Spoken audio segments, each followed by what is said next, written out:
What a disgrace. For the first time in a long while, Russia is starting to import gasoline by sea to cope with a fuel shortage after drone attacks on oil refineries. Yes, you heard that right. Russia, which used to be one of the largest suppliers of oil and petroleum products in the world, is now forced to buy gasoline from abroad just to somehow cope with the shortage. Which, according to Vladimir Putin, actually doesn't exist. Is it just your imagination? Let me remind you, Vladimir Putin claimed that strikes by the Ukrainian armed forces on oil refineries supposedly do not lead to serious consequences, saying that Russians repair them very quickly, and now we have news like this. But that's not all. As you remember, it all started from Crimea, when the Ukrainian armed forces massively attacked the enemy's supply lines to Crimea with drones for a month via the occupied south of Ukraine. As a result, the so-called land corridor was cut off. And today, the Minister of Defense of Ukraine, Fedorov, stated that Ukrainian forces are cutting off the annexed Crimea, and soon the region will be completely separated from Russia and will turn from a peninsula into an island. And this could lead to very unexpected consequences for the Russians. And now Ukraine is betting specifically on massive strikes with medium and long-range drones. My name is Alexei Pechi. Let's discuss this topic together. But before we start, I ask you to subscribe to the channel. Like this episode and don't forget to leave your comment under this video. And subscribe to my Telegram channel Peachy News. The link is in the description of this video. So, do you remember the times when Russia was called a gas station country? Well, now that definition is no longer accurate. This is news that was impossible to even imagine just a couple of years ago. For the first time in a long while, Russia will start importing gasoline by sea to cope with the fuel shortage after continuous attacks. Drone attacks on oil refineries. According to Reuters sources, gasoline will be delivered to Russia at one of the western ports of the Russian Federation from one of the Asian countries. This is in addition to the fact that Belarus has already been supplying gasoline to Russia for a long time. Moreover, as it emerged today, last year, after the summer series of attacks on oil refineries, the Russian authorities had already considered the possibility of purchasing gasoline from China, Singapore and South Korea. Reuters sources did not specify where the gasoline will be delivered from this time, but the very fact of it is simply astonishing.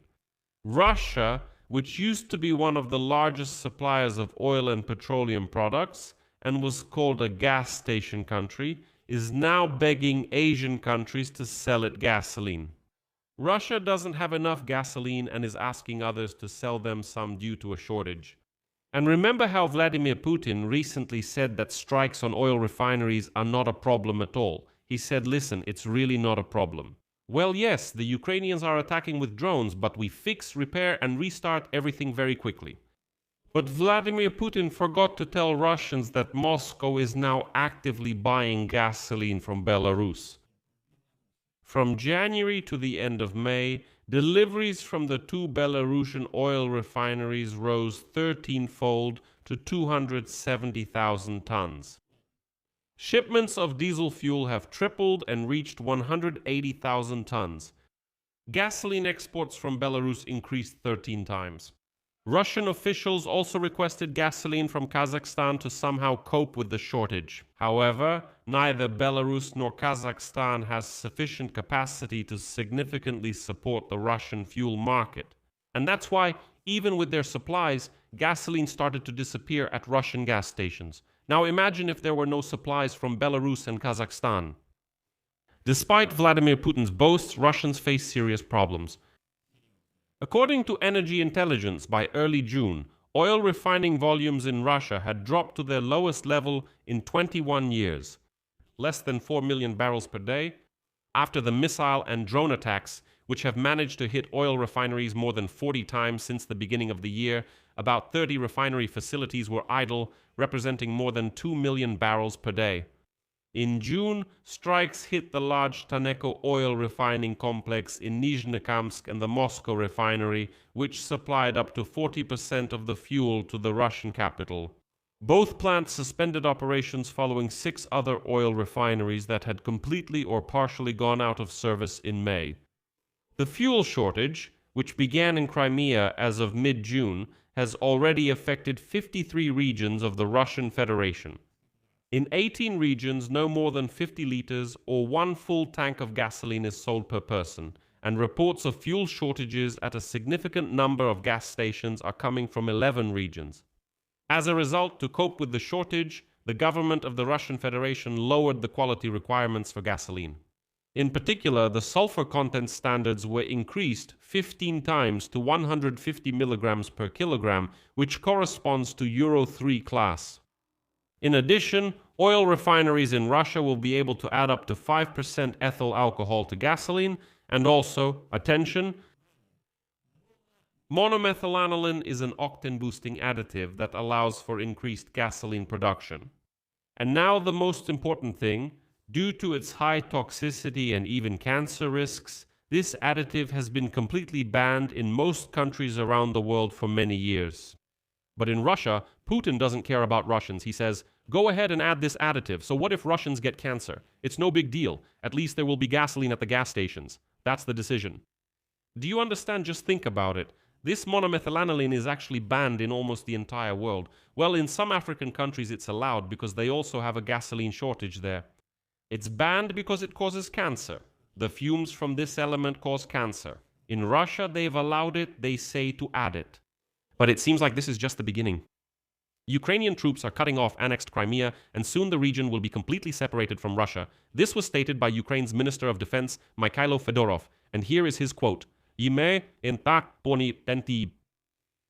Essentially, Crimea is being isolated by drones, and it looks like Crimea will soon become an island. This could lead to very unexpected consequences for the Russians. He noted that in just 4 months, the authorities have purchased more drones than in the entire year of 2025. Here is another quote from him. "We focused on fiber optic drones, on medium-range strike drones that hit Russian logistics in the occupied regions, and we contracted 333% more of them than in the entire last year, but we've only just started the procurement." The work on medium-range strike drones continues. For the Russians, hell is about to begin. Overall, the Ukrainian Ministry of Defense hinted that the Russians in the occupied parts of Zaporizhia, Kherson and Donetsk regions are in for the toughest summer. That's why Ukrainians, not Russians, no, Ukrainians, who are still left in the occupied territories should evacuate now. As for the Russians, let them get what's coming to them. Let me remind you that earlier, the commander of Ukraine's unmanned systems forces, Robert Brody Magyar, also promised to isolate Crimea in the near future. He emphasized that the units of Magyar's birds are increasing strikes on the highway leading to the peninsula, which the Russians call Novorossiya, and that with the help of medium-range drones, the supply of weapons, fuel, and equipment to the frontline units is being cut off. In total, according to video footage confirmed by analysts, since May, the armed forces of Ukraine have carried out at least 375 strikes on trucks and fuel tankers moving along the land corridor to Crimea. In addition, strikes have also targeted the bridges to the peninsula, and of course strikes on Russia itself have only intensified, particularly on oil refineries and oil terminals. So buying gasoline in Asia is just the beginning of this story for Russians. The gas station state is turning into a beggar state. How are the Russians doing? It's no longer amusing that Ukraine is asking its allies for help. So why are you turning to Asia for help? You're not beggars, are you? Think about it. Although, what can you even think with? I'll leave it at that. Share your opinions and conclusions in the comments below this episode. Subscribe to the channel, hit the bell, and don't forget to like. If you want to support the work of this YouTube channel, you can do so with any donation using the links and details in the description of this video. There you'll find Patreon, Buy Me a Coffee, even crypto wallets, bank details, and YouTube sponsorship. Choose any format that's convenient for you. I will be grateful for any support you can give. That's it for now. Take care. Goodbye, everyone.